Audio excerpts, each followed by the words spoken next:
के अहल खाना से ताज़ियत की सारी सूरत हाल पे हम बात करेंगे। सीनियर एंकर पर्सन तजियाकार समी इब्राहिम साहब हमारे साथ मौजूद हैं।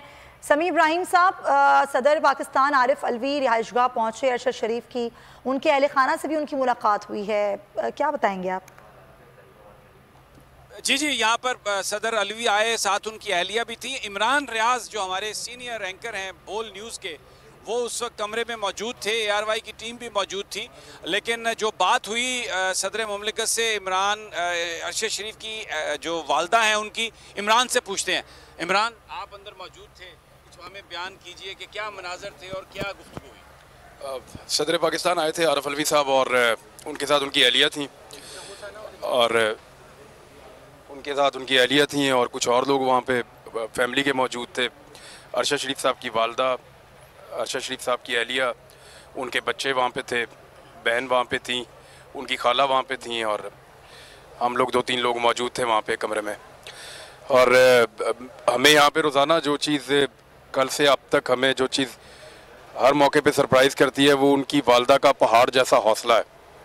जिस तरह उन्होंने सदर पाकिस्तान से बात की है, बल्कि उन्होंने वो जब बातचीत शुरू करना चाह रहे थे तो एक ऐसा माहौल है, इस तरह का ब्रूटल कत्ल हुआ है और इतनी दूर हुआ है और अभी तक मैयत भी नहीं आई, तो बड़ा मुश्किल था सदर पाकिस्तान के लिए भी बात का आगाज़ करना। तो उनकी वालदा ने बातचीत का आगाज़ किया और पूछा कि आप मेरे से बड़े हैं उम्र में या छोटे हैं, तो ऐसे उन्होंने थोड़ा सा उन्हें कंफर्टेबल किया और फिर बातचीत शुरू हुई। उन्होंने कुछ मुतालबात किए हैं और एक ख्वाहिश का इजहार किया है उनकी फैमिली ने, और वो सब लोग बोलते रहे, बल्कि सदर पाकिस्तान वहाँ पे कुछ फैमिली के बच्चों से गले मिलकर जो है वो आपदीदा भी हो गए थे, वो रो रहे थे, और उनकी एहलिया जो हैं वो भी आपदीदा थी। और फिर हमने कैमरा भी बंद करवाया जो अंदर मौजूद था, क्योंकि वहाँ पे अरशद शरीफ सबके दिलों के बहुत करीब थे, आपको पता है।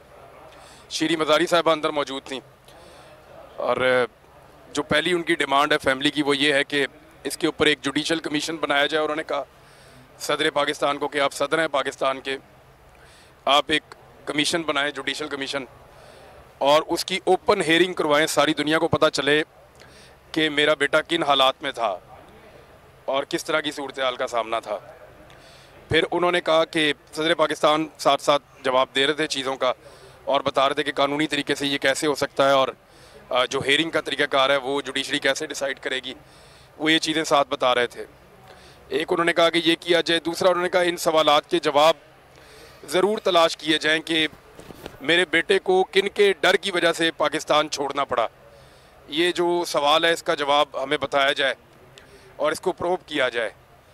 फिर उनकी वालदा ने कहा कि जो मेरा बेटा दुबई गया था, बल्कि वो वहाँ पे जो बच्चे मौजूद थे उन्होंने भी ये बात की। उन्होंने कहा कि जो दुबई में किसने उसको मजबूर किया या वहाँ पे कौन दबाव डाल रहा था कि यहाँ से भी हटाओ और यहाँ से भी निकालो, और वहाँ से भी अरशद शरीफ को जाना पड़ा, इसकी भी इंक्वायरी की जाए, इसका भी पता करवाया जाए। और फिर उसके बाद उन्होंने एक ख्वाहिश का इजहार भी किया है कि हम चाहते हैं कि लोग बहुत बड़ी तादाद में रब्ता कर रहे हैं, सारा दिन लोग आ रहे हैं और लोग नमाज जनाजा का बार बार पूछ रहे हैं, तो हम चाहते हैं कि फैसल मस्जिद में हम अपने बेटे की नमाज जनाजा अदा करें।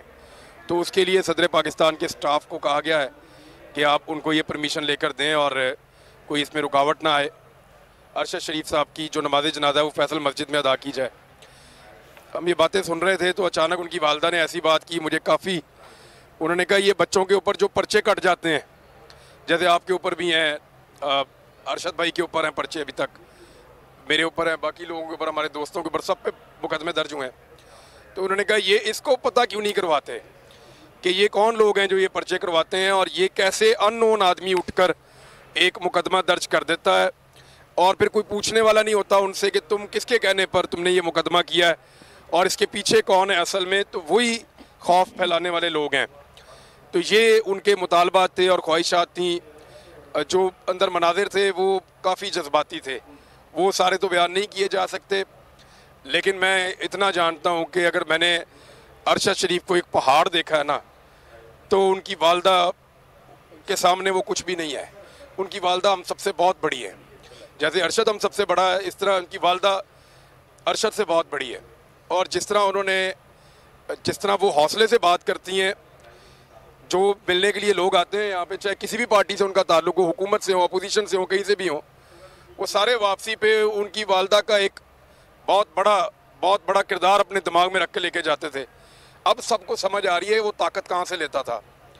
ये जो लोग समझते हैं कि वो इतना दलेर कैसे था, बहादुर कैसे था, सामना कैसे करता था, सारे सवालों का जवाब वो छोटे से कमरे में अंदर 2 सोफे पड़े हुए हैं, वहाँ पे एक खातून बैठी हुई है जिसको उठकर खड़े होने के लिए सहारा चाहिए।